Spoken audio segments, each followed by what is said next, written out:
ইন্ডিয়াতে এমন একটা মসজিদ আছে যেখানে প্রায় একসাথে 25,000 মানুষ নামাজ পড়তে পারে এবং ওই মসজিদটি হচ্ছে ইন্ডিয়ার হচ্ছে সবচেয়ে বড় ঈদের জামাতও ওইখানেই অনুষ্ঠিত হয়। হ্যালো এভরিওয়ান, আসসালামু আলাইকুম। নতুন একটা ব্লগ দেখার জন্য আপনাদের ওয়েলকাম করছি।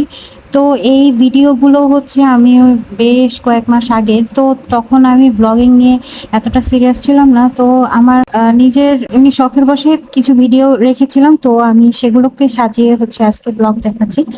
আজকে যে ভিডিওটা দেখাচ্ছি এটা হচ্ছে ইন্ডিয়ার দিল্লিতে অবস্থিত জামা মসজিদ, ইন্ডিয়ার সবচেয়ে বড় মসজিদগুলোর মধ্যে একটি।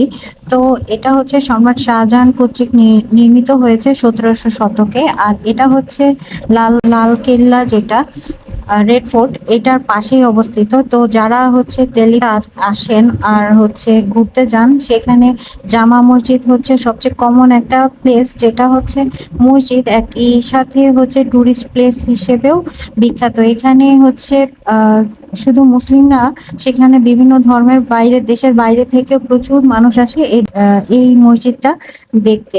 আর এটা এত সুন্দর, মানে এটা আসলে চোখ জোড়ানো। আর এখানে যে এটা হচ্ছে এন্ট্রি যে জায়গাটা সেটা, আর হচ্ছে এখানের এন্ট্রির যে জায়গাটা সেটা হচ্ছে সমতল এরিয়া থেকে প্রায় 30 ফুট উপরে অবস্থিত। এখানে যে দুইটি মিনার আছে, এটা হচ্ছে প্রায় 130 ফুট উচ্চতা, যেটা হচ্ছে আপনি যদি ওখান থেকে দাঁড়িয়ে পুরো নিচের দিকে তাকান, বলা হয়ে থাকে এখান থেকে হচ্ছে পুরো দিল্লিটাই দেখা যায়। তো যাই হোক, আমরা হচ্ছে উপরে আস্তে আস্তে সিঁড়ি দিয়ে উঠছিলাম ভিতরের দিকে যাওয়ার জন্য।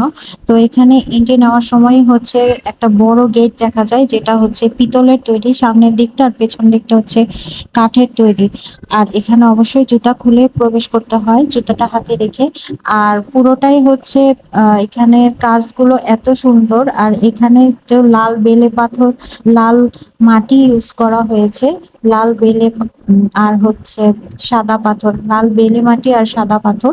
তো এখানের কাজগুলো এত সুন্দর, আর মনেই হয় না যে এই আহ মসজিদটা নির্মিত হয়েছে প্রায় 400 বছর আগে।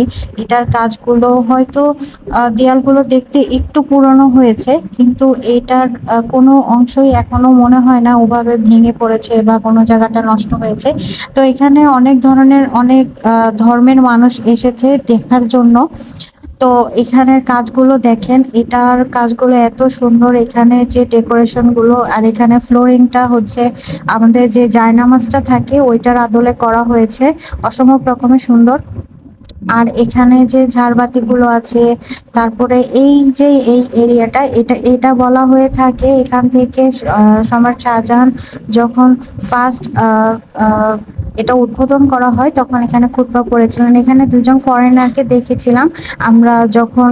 তো তাদেরকে একটা বিষয় খেয়াল করলাম, তাদেরকে আমরা বাইরেও দেখেছিলাম, তারা যখন মসজিদে এন্ট্রি নেওয়ার জন্য হচ্ছে দুটো ড্রেস কিনেছে, যেটা এখন পরা ছিল, পরবর্তীতে তারা সেটা খুলে ফেলে। তার মানে হচ্ছে তারা হচ্ছে শর্ট ড্রেস পরে এসেছিল, তারা রেসপেক্টের জন্যই হচ্ছে ফুল বডি কাভার করে আর কি।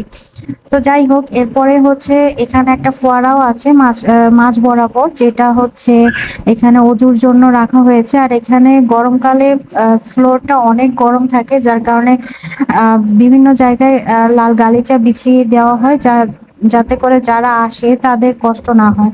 এটা হচ্ছে পেছন সাইড, যেখান থেকে হচ্ছে এটার বাজারের দিকটায় যাওয়া যায়। এখানে একটা বড় মার্কেট আছে, আমি নেক্সট ভিডিওতে ওটা ডিসক্রাইব করব। তো এই তো আজকের ভিডিওটা এই পর্যন্তই। আর এখানে হচ্ছে জামা মসজিদে সবসময় অনেক পাখি হচ্ছে ওড়াউড়ি করে, যেটা দেখতে অনেক অসম্ভব রকমের ভালো লাগে। আর এখানে প্রতি বছর অনেক মানুষ আসে দেখার জন্য। আজকের ভিডিওটা কেমন লাগলো জানাবেন। ভিডিওটা যদি ভালো লেগে থাকে একটা লাইক করবেন, কমেন্ট করবেন, শেয়ার করবেন। আসসালামু আলাইকুম সবাইকে।